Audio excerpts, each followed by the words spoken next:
Monsoon के तूफानी spell से तबाही, मूसलाधार बारिश ने चकवाल को पानी पानी कर दिया। नशेबी इलाके डूब गए। घरों और दीगर इमारतों में भी पानी दाखिल। कई देहात ज़ेर-ए-आब। लोग महफूज मकामात पर मुंतकिल। केवाल में मकान की छत गिर गई। 2 अफराद जाम बहक, 2 जख्मी। इस्लामाबाद, रावलपिंडी और मसाफात में 100 मिलीमीटर से ज़ायद बारिश। नालालई में पानी की सतह बुलंद। राब्ता नालों में फ्लैश फ्लडिंग।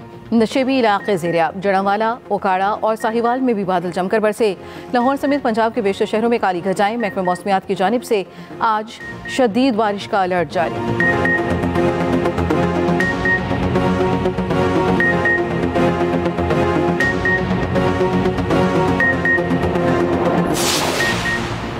सिक्योरिटी फोर्सेस का अवरान में फितना हिंदुस्तान के खिलाफ ऑपरेशन भारतीय स्पॉन्सर 3 दहशतगर्द हलाक। ISPR के मुताबिक बहादुरी से लड़ते हुए मेजर रब नवाज शहीद हो गए। शहीद मेजर का ताल्लुक आज़ाद कश्मीर के जिला मुजफ्फराबाद से है।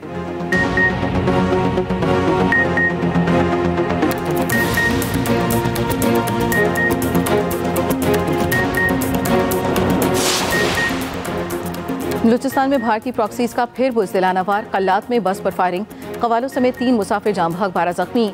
बस कराची से कोयटा जा रही थी। नमक के मुकाम पर फायरिंग की गई।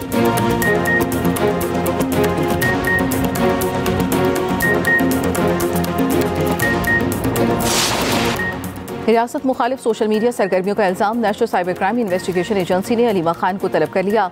आज सुबह 11:30 बजे गुलबर्ग लाहौर ऑफिस में पेश होने की हिदायत।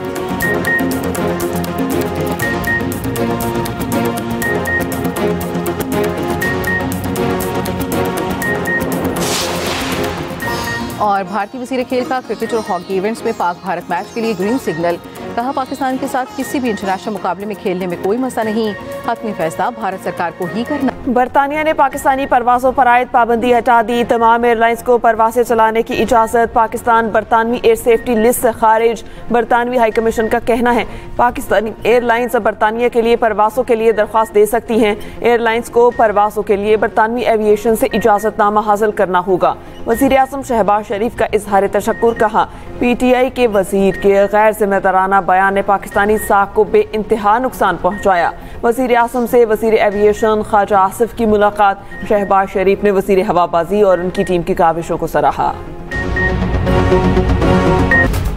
PTI की हुकूमत में गुलाम सरवर साहब जो उस वक़्त वज़ीर हवाबाजी थे, उन्होंने अपने ही अदारे पे इल्ज़ाम लगा के जो बैनुल-अक़वामी रेगुलेटर्स थे, एक किस्म की उनको दावत दी कि वो पाकिस्तान की कौमी एयरलाइन को जो है उस पर पाबंदियाँ लगा दें। तो यही हुआ।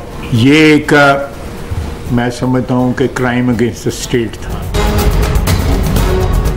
अब जब ये मसला सेटल हो गया है तो हुकूमत भी जो है इस चीज़ को जो है वो परसू करे कि इस नुकसान का कौन जिम्मेदार है।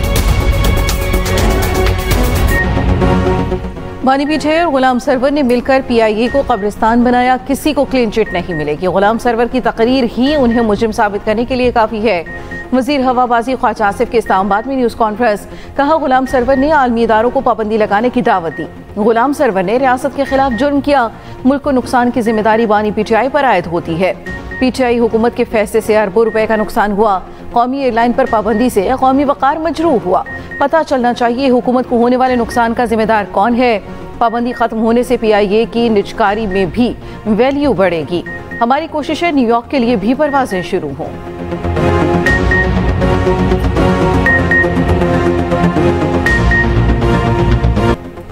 सेहोनी फौज की दहशतगर्दाना कार्रवाइयाँ जारी। इसराइल का शाम की दारुल हुकूमत दमश्क पर बड़ा फ़ज़ाई हमला। सदारती महल के करीब बमबारी। वज़ारत दिफा शामी फौज के हेडक्वार्टर्स पर भी हमला। एक शामी शहरी शहीद और 18 जख्मी। इसराइली बमबारी अल अरेबिया न्यूज़ के दफ्तर को भी नुकसान पहुँचा कर गई। कई TV चैनल्स की बराह रास्त नशरियात के दौरान इसराइली हमला देखा गया। इसराइली फौज ने शामी मिलिट्री हेडक्वार्टर्स को निशाना बनाने की वीडियो जारी कर दी। सेहोनी फौज ने शाम में 24 घंटे के दौरान 160 अहदाफ को निशाना बनाया। सबीदा में शामी फौज और बद्दू मुसल्ला अफराद की झड़पों में 250 अफराद मारे जा चुके। इसराइली फौज की भारी नफरी शामी सरहदी इलाके गोलान में तैनात। अमरीकी वज़ीर ख़ारजा मार्को रूबियो को कहना है शाम में इसराइली हमलों पर बहुत फिक्रमंद हैं। तमाम मुतालिका फरीकैन से बात कर रहे हैं, चाहते हैं कि लड़ाई बंद हो।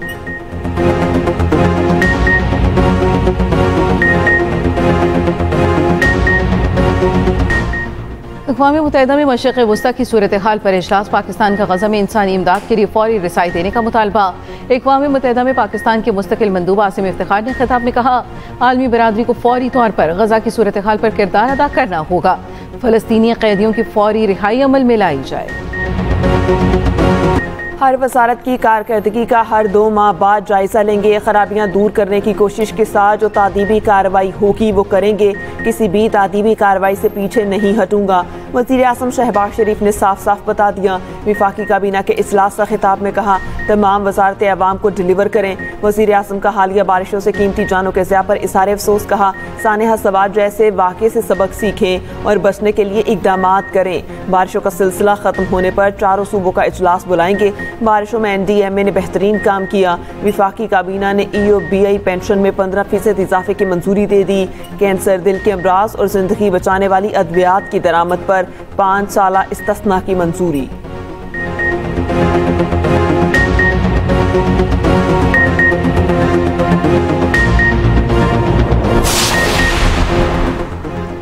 रियासत मुखालिफ सोशल मीडिया सरगर्मियों का इल्ज़ाम, national cyber crime investigation agency ने अलीमा खान को तलब कर लिया।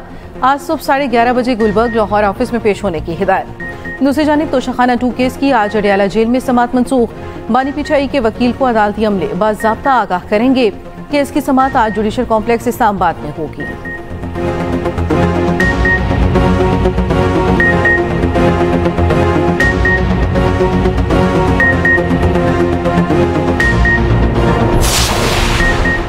पाँच अगस्त को एहतजाजी तहरीक नुक्ता अरूज पर होगी। अरकान पार्लियामेंट हर सूरत बानी PTI की कॉल पर मौजूद होंगे। चेयरमैन PTI बैरिस्टर गौहर की पार्लिमानी पार्टी इजलास के बाद मीडिया से गुफ्तगू। कहा, सुप्रीम कोर्ट ने फैसले में वाज़ेह कर रखा है, इलेक्शन कमीशन किसी रुकन को सादिक और अमीन करार नहीं दे सकता। बहुत हो गया, अब इन चीज़ों को ख़त्म होना चाहिए। पाकिस्तानी तारीख में पहली बार किसी को 62D में सजा दी गई। इलेक्शन कमीशन का रवैया गैर मुनसिफाना और इम्तियाजी है। शेख वकास अहमद ने कहा, एहतजाज में इवेंट्स होंगी और मीटिंग्स होंगी। हर सूबे का सदर अपने तरीके से एहतजाज का हक रखता है। अलीमा खान ने मीडिया से गुफ्तगू में कहा, बानी ने सख्त पैगाम भेजा है कि ज़ाती लड़ाइयाँ ख़त्म करें, तहरीक चलाएं। PTI ने बानी की रिहाई के लिए हुकूमत के साथ सालिसी के लिए जमात इस्लामी से मदद मांग ली। अमीर जमात इस्लामी हाफिज नईमुर रहमान का कहना है, PTI के सीनियर रहनुमाओं ने राब्ता करके सालिसी करवाने का कहा है। PTI से कहा है, पहले बानी से मैंडेट लेकर आएं। सालिसी के लिए जरूरी है पहले आपके दरमियान क्लैरिटी हो। PTI अपनी बात पर कायम रहते हुए सालिसी का मैंडेट देगी तो हुकूमत से बात करेंगे। मिलकर मुल्क को आगे ले जाने का वक्त है। मुल्क को बेशुमार मसाइल का सामना, सबको साथ खड़ा होना है।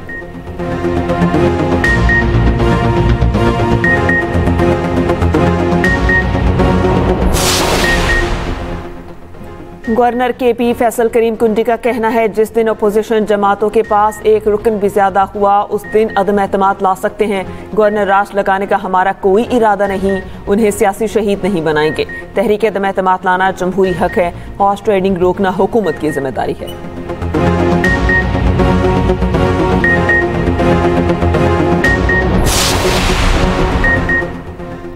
अदाकारा हुमैरा असगर केस की तहकीकात जारी। हुमैरा के मोबाइल फोन्स और टैबलेट CTD को भिजवा दिए गए। अदाकारा की ट्रैवल हिस्ट्री के लिए FIA से रब्ता कर लिया गया। तफ्तीशी हुकाम के मुताबिक मुबैना तौर पर हुमैरा असगर ने आखिरी दौरा तुर्किया का किया था। पुलिस ने रिपोर्ट अदालत में जमा करा दी। कराची के एडिशनल सेशन जज ने पोस्टमार्टम रिपोर्ट तलब कर ली। ईरानी वज़ीर ख़ारजा की बीजिंग में चीनी हम मनसब से मुलाकात। चीनी वज़ीर ख़ारजा वांग शी ने कहा, पुरअमन मकासद के लिए जोहरी तवानाई का हसूल ईरान का हक है। ईरानी सुप्रीम लीडर आयतुल्लाह ख़ामेनी का कहना है, इसराइल की जंग का मकसद ईरान में हुकूमत का तख्ता उलटना था। अमरीका इसराइल के जराइम में शरीक है। ईरान किसी भी नए फौजी हमले का जवाब देने के लिए तैयार है।